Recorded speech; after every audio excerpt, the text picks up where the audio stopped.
Veja bem, eu vou iniciar partindo da concepção da segunda fase de amadurecimento dos estudos da psicossomática, chamada fase intermediária. Existe uma concepção bem consensual mesmo na área da psicossomática, enquanto campo de estudo, que as pesquisas relacionadas a essa perspectiva, elas passaram por fases. Fase 1, que é a inicial, a psicanalítica, fase 2, a intermediária, o comportamental, e a fase 3, que é a fase multidisciplinar social. Nesse assunto que será enfatizado, eu vou partir dessa concepção 2, que é o que mesmo? A fase intermediária ou comportamental, os estudos relacionados à percepção do homem, né, e ao comportamento do homem. Nesse sentido, eu vou tomar como base uma exposição bem legal, uma obra de Melo Filho. Geralmente eu mostro aos meus alunos essa obra no primeiro dia de aula. Claro que a gente não trabalha tudo, porque olha só, né, ele é grossão. Mas é uma referência excelente, né, bem atual na área do Melo Filho. Essa aqui é a segunda edição, tem edições mais antigas, disponibilizadas no PDF. E geralmente eu gosto de ter como base essa referência para poder direcionar a minha fala. Lembrando que eu não vou explicar nada, eu vou expor algumas questões relacionadas ao assunto, né, de estresse, e me baseando na linha de pensamento de Melo Filho, ok? Veja bem, na fase 1, para que a gente faça o comparativo, né? A fase 1, que é a fase inicial da psicossomática, existia um consenso, né, bem legal e bem geral mesmo, de que as doenças que não tinham causa orgânica, elas tinham uma relação bem próxima com conteúdos que estavam guardados no inconsciente. Existia uma relação muito próxima também com a formação da estrutura psíquica do sujeito, que poderia determinar a facilidade do adoecer psicossomático, etc. Quando nós chegamos por volta de 1960, e aí já com os artigos, publicações e congressos bem evidentes, há um destaque agora na perspectiva de que a doença psicossomática, aquela que não tem causa orgânica, ela poderia ser explicada por um fenômeno que vai ser denominado por Rancelli como estresse. E aí Rancelli denomina isso bem antes dessa fase, né? Por volta de 1936, lá na América.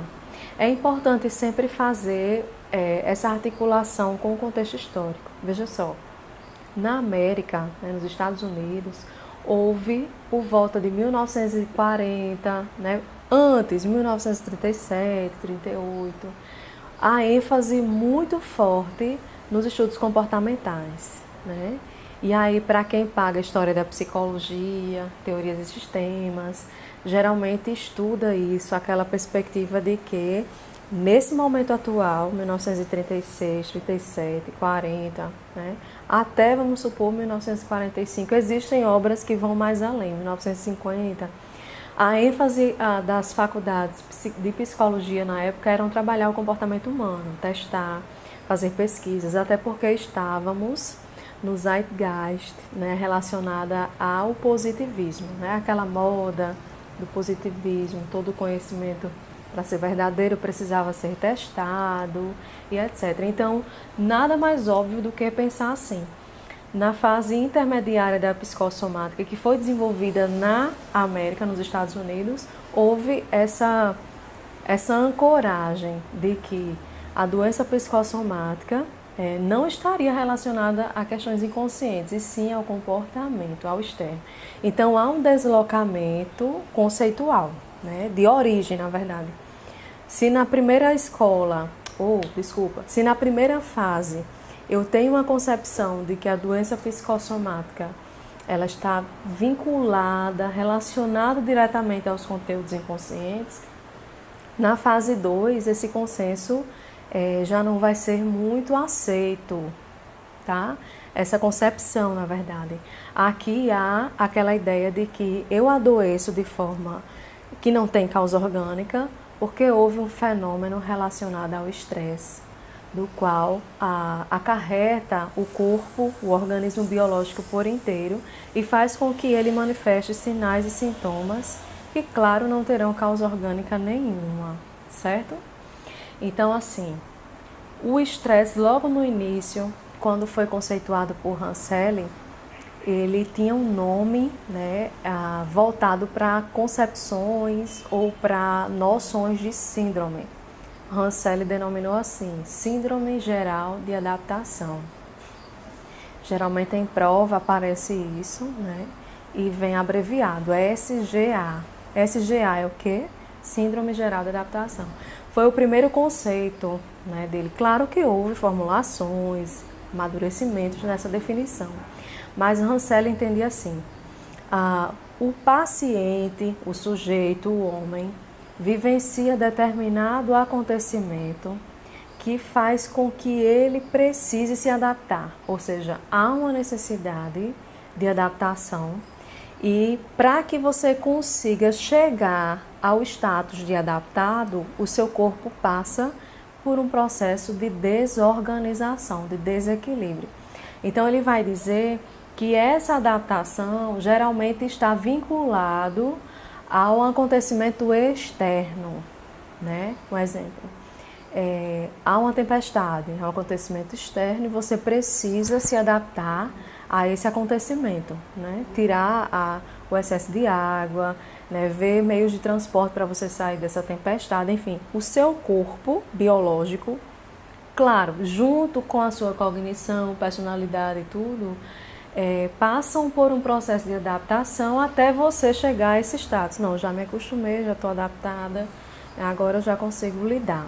Mas enquanto isso, enquanto não chegar a concepção de que você está adaptada, ou a sensação, ou a crença, então o que é que vai acontecer? O corpo passa por um desequilíbrio. De maneira geral, para Ranselli, o estresse é um processo de desequilíbrio do corpo, né? Tem até uma frase, eu li aqui nesse livro, né, no assunto do estresse. Um autor colocou assim, que o estresse é o fracasso do corpo, né? Uma frase bem forte. Quando eu li, eu digo, pronto, meu corpo fracassou. Ai, meu Deus do céu, naquela situação, meu corpo fracassou, de fato. O que é que seria isso para Ranselli? O corpo não conseguiu encontrar adaptação, né? Não conseguiu.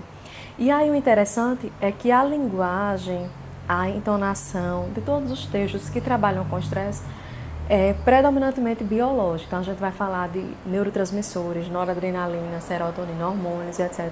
Há um peso nessa perspectiva biológica, diferente da fase 1, que a predominância estava na compreensão dos elementos da psicanálise, né, inconsciente, estrutura psicótica, estrutura neurótica, etc., para poder entender a doença psicossomática. Agora não, né? Agora a história é outra, é outro ritmo. Essa concepção inicial, eu já falei tanto esse nome, concepção, mas é assim mesmo, tá? É que de fato existe esse consenso, né, na definição.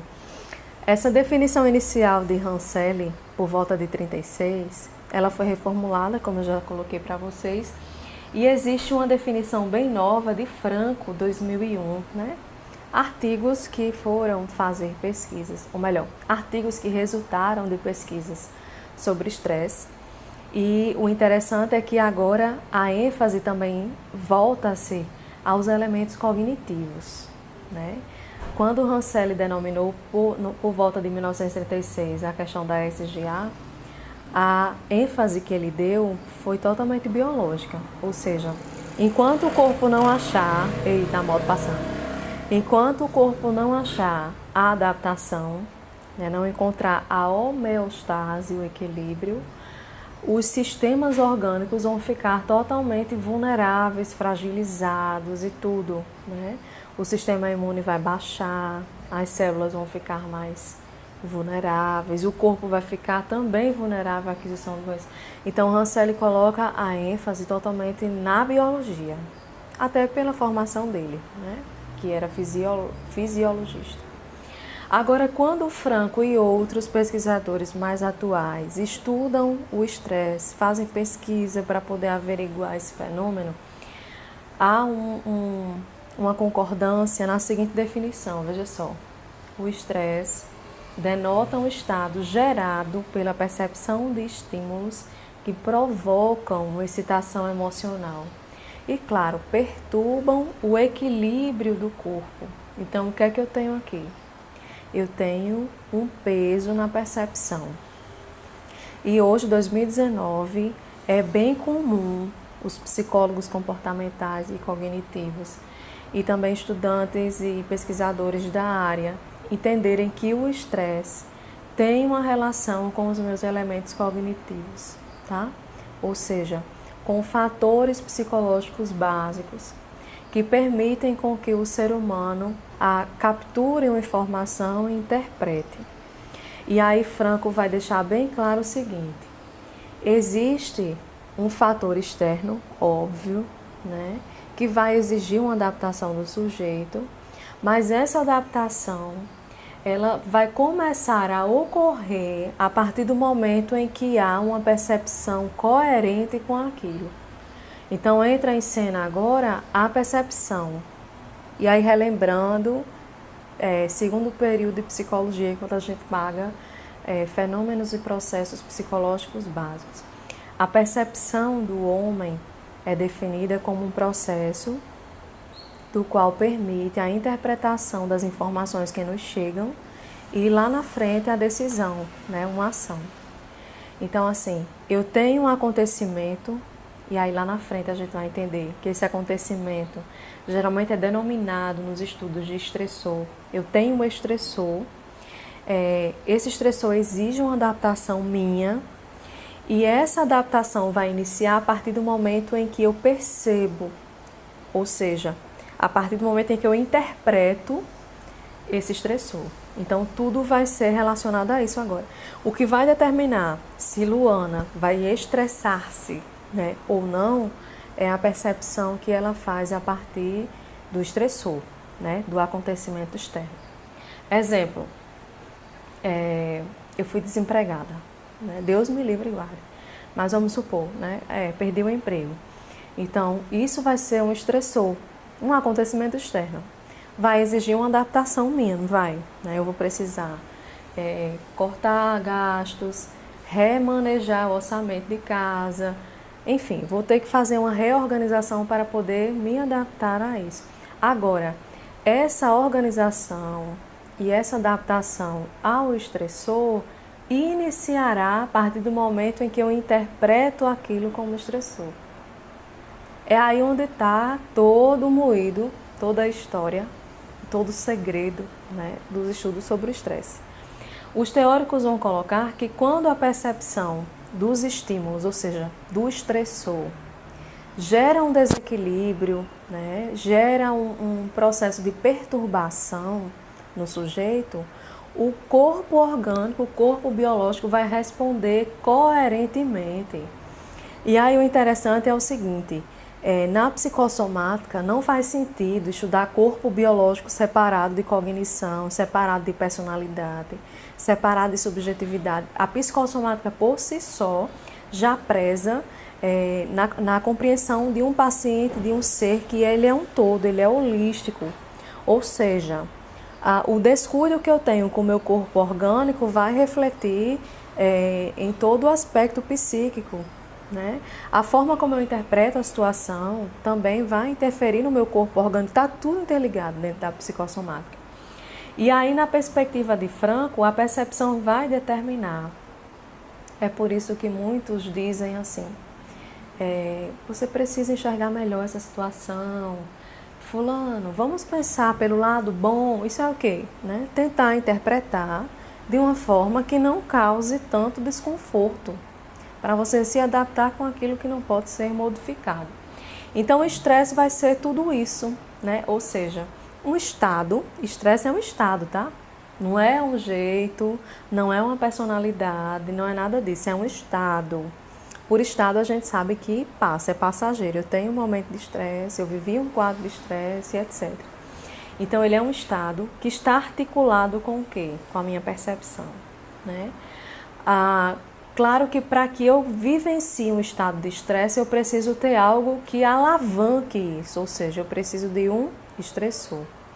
Esse estressor, que geralmente é definido como um acontecimento externo e tudo, vai exigir do paciente, do homem, do sujeito, uma adaptação, né? E enquanto o homem, o paciente, não encontra essa adaptação, o corpo biológico vai desequilibrar-se. E o corpo biológico anda de mãos dadas com a percepção, tá? Enquanto eu percebo o desemprego como algo ruim, eu não vou ter como pagar uma conta, vão pegar o meu apartamento, eu não vou ter como pagar o aluguel, tal, o meu corpo vai entrar em desequilíbrio. Ou seja, eu vou apresentar enxaqueca, eu vou apresentar diarreia, eu vou apresentar a queda de pressão, a hipoglicemia ou a hiperglicemia, eu posso apresentar um problema epitelial, né? Posso desenvolver uma verruga, uma acne, uma afta. O corpo vai responder, o meu corpo orgânico vai responder à percepção que eu criei a respeito daquele estressor, né? Que no caso, nesse exemplo, foi o desemprego. Entendem? Então, assim, agora há essa ideia de que eu posso adoecer sim sem causa orgânica. Posso. Agora, o que é que vai causar esse adoecimento? O estresse. Que é o quê? É um estado que denota um processo de percepção que precisa ser feito para que eu consiga me adaptar a um acontecimento externo. E aí, se na prova, por exemplo, for solicitada a concepção de estresse para Rancelli, ele define como uma síndrome. Estresse para ele é uma síndrome. Ou seja, não é um estado, né? É como se fosse um momento em que o sujeito está passando de desequilíbrio, onde há a predominância de vários sinais e sintomas em conjunto. Sinais e sintomas em conjunto, doenças em conjunto, caracterizam uma síndrome, né? Que ele denomina de geral. Ou seja, o corpo todo, não é uma síndrome específica, não é uma síndrome que acarreta só problemas na cabeça, é geral, o corpo todo fica desequilibrado, ok? Até aí? Então, veja só, em termos didáticos, né, a gente entende que para que o estresse aconteça, precisa de algo que alavanque ele, né? Ou seja, um estressor. E estressor pode ser definido de acordo com os autores, né? Melo Filho, Franco, Rancelli e tudo mais, como qualquer evento. Qualquer coisa pode desencadear um estresse, qualquer coisa pode ser um estressor. Agora eles colocam classificações, tá? Então, assim, para a prova, existem estressores que são classificados como estressores vitais ou estressores de vida, né? E esses estressores vitais, eles ainda subdividem-se em dependentes e independentes, que foi falado em sala, tá? Ou seja, existem eventos que eles só são estressores porque a minha percepção interpretou assim, como sendo algo ruim, desconfortável e etc. Então, algo só vai ser estressor porque a minha percepção denominou assim. Aí Franco coloca bem direitinho, né? Os estressores dependentes, eles estão relacionados à forma como o sujeito se coloca nas relações interpessoais, no meio, no comportamento, ou seja, como é que ele percebe aquilo. Então, qualquer coisa pode alavancar um estresse, né? Cai um copo, pronto, Doug, né? Meu cachorrinho. Eu vi agora que ele fez xixi ali na varanda. Isso seria um estressor dependente. Se a minha percepção observasse o quê? Eu lavei a varanda ainda agora. Eita, eu lavei a varanda ainda agora e ele fez xixi. Pronto, isso poderia desencadear um processo de desequilíbrio, porque a minha percepção atribuiu um valor, ou melhor, uma concepção negativa a respeito do xixi de Doug, né? E isso geraria um desequilíbrio, um desconforto, né? Poderia fazer com que acarretasse o que a gente vai ver mais na frente nas etapas do estresse, entendem? Qualquer evento que a minha percepção atribua um valor negativo, uma compreensão negativa a respeito dele, vai gerar um processo de estresse. Isso pode ser um ônibus cheio, pode ser a chuva, pode ser a roupa que melou, um copo que caiu, o xixi de Doug, qualquer coisa que a sua percepção atribua. E aí um exemplo bem típico, né? Eu digo muito isso em sala de aula. Um trabalho de conclusão de curso é um estressor dependente, né? A percepção de vocês atribuem um valor específico àquele TCC, né? Que mexe com muita coisa, com sonho, com realização e tal. Então há uma expectativa muito forte a respeito da elaboração do TCC. Claro que vai desenvolver um processo de estresse, é bem natural isso. vocês estão num processo de adaptação à elaboração desse TCC até chegar à defesa final, tá? Agora também há os estressores independentes, ou seja, recapitulando, estressor é conceituado como qualquer evento que alavanque um processo de desequilíbrio no corpo. Esse evento, ele exige uma adaptação específica, né, do sujeito. E aí a teoria coloca que esses acontecimentos são relacionados à vida, né, são considerados estressores vitais. Eles subdividem-se em independentes, né, que dependem da minha percepção, e independentes. Aí veja, nesse último, no estressor independente, são acontecimentos que fogem do meu controle, né? Por mais que eu tenha uma percepção positiva, tal, mas fugiu do meu controle, eu vou ficar um pouco abalada, vou precisar sim entrar num processo de desequilíbrio para até encontrar, na verdade, uma adaptação correta. E aí os autores colocam os exemplos assim, olha, morte de um familiar, né, uma doença crônica, uma situação que eu não consigo controlar, que não depende da minha percepção, eles existem, agora eu vou tentar, na verdade, me adaptar a eles, aí sim a percepção vai entrar no processo de acordo e tal. Mas eles inerentemente, naturalmente, eles são estressores, não depende da minha percepção, entendem a diferença? O xixi de dog é um estressor dependente porque eu atribuo assim, mas outra pessoa, por exemplo, a Alice, pode deixar o xixi de dog como algo natural. Então, para ela não é o estressor, para mim é. Agora, se eu pego um caso como morte de um familiar, uma doença crônica, então qualquer pessoa que analisar esse estressor vai considerar um estressor de risco, um fator, na verdade, complicado, que vai exigir um esforço da pessoa para poder lidar com essa situação que está fora de controle, entendem? Então, os estressores são dependentes e independentes, eles alavancam o processo de estresse e eles estão relacionados à vida. É por isso que são classificados como os estressores vitais. Ok? Até aqui? O estresse, ele não acontece assim da noite para o dia, né? Como alguns colocam, fulano acordou estressado, não é assim não, tá? O estresse, ele inicia bem sutilmente, ele passa por fases, ele evolui. E qualquer pessoa, por mais zen que seja, vivencia determinado nível de estresse. A teoria pontua que existe o estresse bom, um estresse sadio, positivo. Geralmente a gente representa, né, culturalmente, o estresse como algo ruim. Fulano é muito estressado, não sei o quê.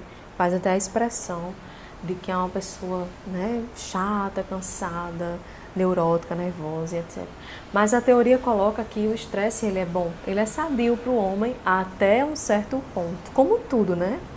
Minha mãe, geralmente, ela diz assim, olha, qualquer coisa demais é veneno, né? Açúcar é bom, mas demais é veneno. Chá de boldo é bom, mas demais se torna prejudicial. Então, seria basicamente assim o estresse. Até um certo ponto, ele é considerado bom, o indivíduo consegue produzir, ele consegue energia, ele consegue motivação, porque ele está estressado. Agora, um estresse bom. Esse estresse bom, sadio, é classificado como eustresse. Então, na prova pode aparecer. Marque as alternativas, tal, que caracterizam o estresse sadio, tá? Aí vocês vão procurar por esse nome. Eustresse e o que ele significa, né? Ou melhor, os sinais que ele traz, certo? O estresse positivo, claro, ele chega, na maior parte dos casos, à sua evolução. Ninguém vivencia, pelo menos as pesquisas, eu vi um artigo ontem que mostrava isso, ninguém vivencia o estresse sadio e resolve. Geralmente passa por uma outra fase, né? O estresse, que é sadio, se torna prejudicial depois, porque não houve um trabalhar, não houve uma identificação precoce, nada disso. Então, assim, esse estresse sadio, ele pode evoluir e chegar ao distresse. D-I-S, distresse, ele é caracterizado como estresse patológico, tá? Prejudicial, traz problemas, traz as doenças psicossomáticas, pronto. A doença psicossomática, ela passa a ser evidenciada quando você está no distresse, no estresse totalmente negativo, tá? Eustresse, distresse. Aí vem as fases, né? Os autores colocam assim: esse estresse bom, o eustresse, é a fase inicial, que eles denominam de fase de alerta ou alarme. Nessa fase de alerta, o corpo, ele identificou. O corpo, quando eu disser corpo, agora entendam a cognição em conjunto, tá? O corpo identificou um estressor, identificou que precisará de uma adaptação a esse estressor e todos os sistemas orgânicos farão de tudo para que o corpo consiga adaptar-se àquela situação, né, àquele estressor. Então, com isso, na fase de alerta e alarme, haverá um disparar exagerado de substâncias químicas, de hormônios, de neurotransmissores, né, que ajudem o corpo a se adaptar àquela situação. Então, haverá um disparar de noradrenalina, de serotonina, da própria adrenalina, para que o corpo consiga manter-se em pé, ter energia para poder resolver aquele estressor, para poder se adaptar, tá? Então, com isso, com o disparar desses hormônios, há sensações boas, né? Aquela sensação de produtividade. Poxa, eu passei 3 dias redigindo aqui minha tese, o doutorado, não senti um cansaço, criatividade a 1000. Eu já estou no nível de estresse positivo que está me gerando, está gerando, na verdade, me gerando foi ótimo, está gerando uma produtividade, uma criatividade legal, tá? Aí, claro, isso é bom, é por isso que muitas pessoas gostam de permanecer nessa fase de alerta, né? E haja Red Bull, olha, eu com o meu cafezinho, sim, essa xícara, eu ganhei, linda, né? Eu ganhei de uma aluna muito querida, né? Tá aqui. Pronto, geralmente eu faço isso, eu quero permanecer na fase de alerta, criatividade, produtividade em alta, então o que é que eu faço? Café, Red Bull não gosto de tomar não, mas café, chocolate, outra coisa que eu amo, rapadura, olha, café com rapadura, deixa a produtividade lá em cima, pelo menos pra mim, né? E aí a fase de alerta é assim, né? Existe uma modificação hormonal mesmo, sabe? Para que o corpo biológico consiga encontrar forças para você adaptar, para que você se adapte àquele estressor. Aí quais são as características da fase de alerta? Veja só. Anotem aí ou voltem o vídeo para poder, né, memorizar, vai cair na prova. Fase de alerta tem uma mudança hormonal que consiste em... O que é que consiste essa mudança hormonal? Aumento de adrenalina, aumento de serotonina, que vai gerar o quê? Quais são as consequências desse aumento? Motivação, produtividade, criatividade. Aí vem os sintomas orgânicos. Tensão, né?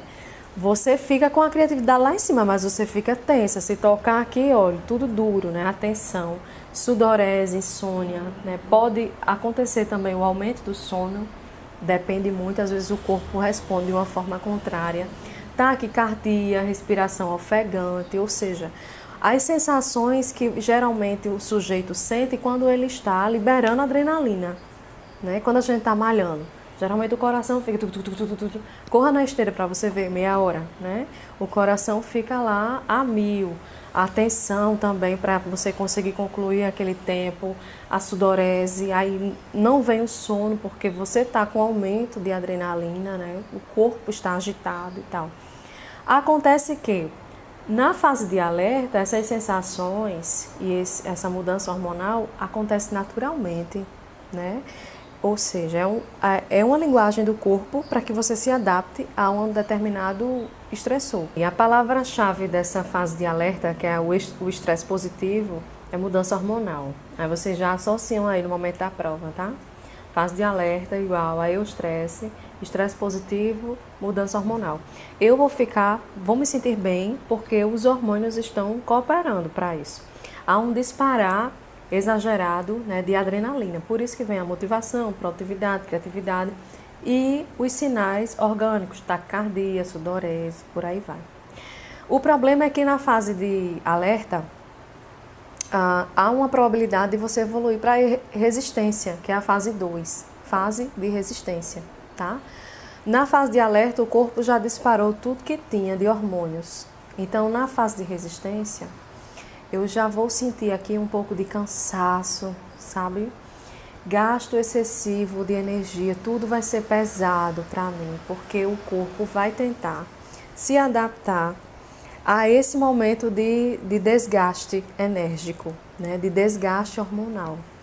Vamos supor, na fase de alerta, houve um disparar de hormônios para que eu me adaptasse à elaboração do TCC. Não me adaptei, né? Houve o atraso de prazo, tive que mudar o tema e etc. Tal, então eu chego na fase de resistência. Agora, na fase de resistência, eu já não tenho mais hormônios em quantidade suficiente para gerar uma produtividade, entendem? Então, resistência, porque esse nome Luana, vamos lá, associar, obviamente, né? O corpo tenta resistir, né, ao estressor. Ele tenta lutar ali, porque ainda há um pouquinho, né, um índice em pouca quantidade de hormônios. E aí agora a atividade vai ser mais pesada. Então, o que é que caracteriza essa fase de resistência? Cansaço físico e mental, lapso de memória, né, gasto excessivo de energia.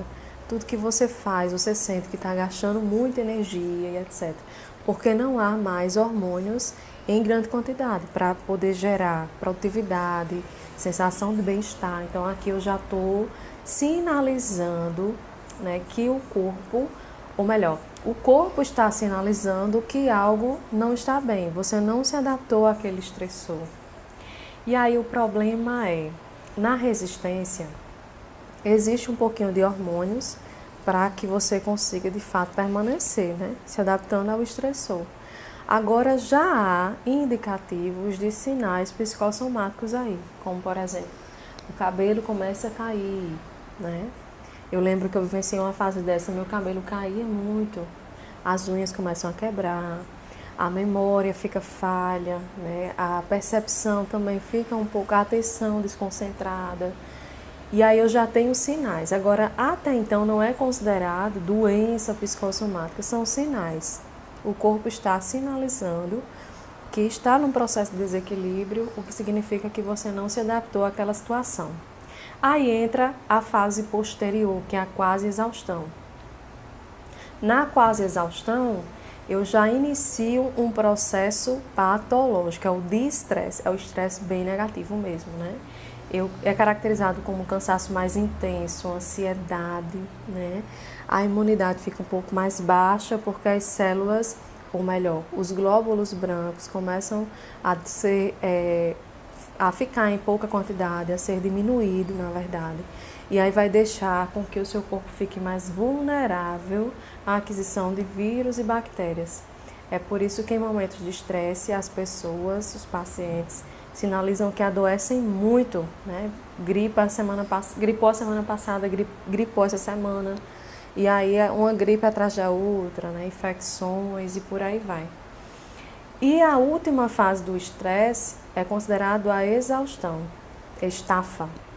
Então, assim, em linhas gerais, o estresse, para alguns autores contemporâneos mais atuais, ele é caracterizado em 4 fases. Chama-se modelo quadrifásico: alerta, resistência, quase exaustão e exaustão.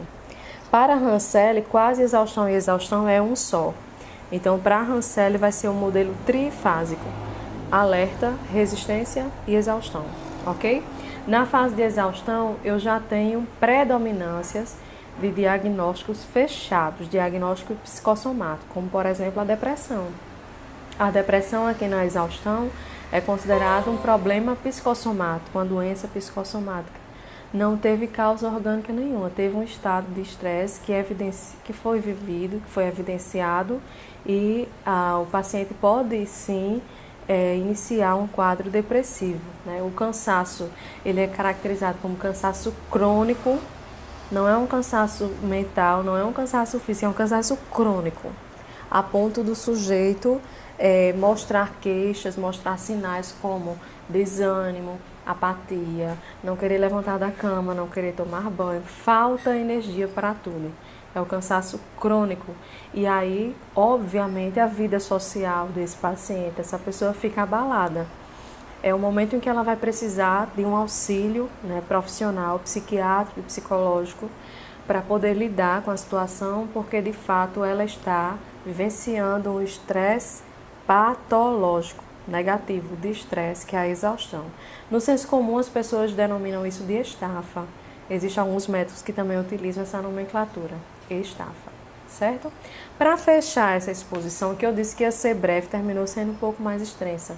A gente precisa ter cuidado no momento da escuta dos nossos pacientes e também no momento da compreensão da prova, para esses sinais aqui que podem mostrar um quadro de estresse estabelecido ou que está para ser estabelecido, instaurado, né?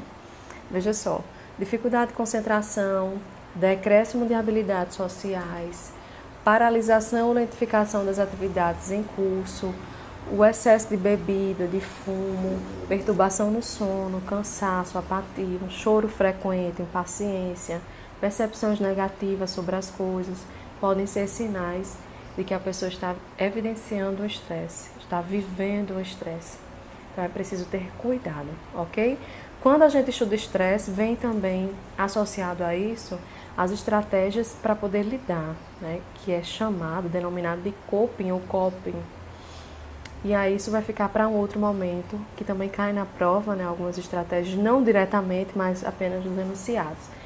Para resumir de vez, estresse é um estado, tem relação com a percepção, envolve estressores, a exigência de uma adaptação do sujeito pode ser classificado em estresse positivo ou negativo, eustresse ou distresse, e caracteriza-se no modelo quadrifásico na maior parte das vezes, com exceção da perspectiva de Rancelli, que é o modelo trifásico.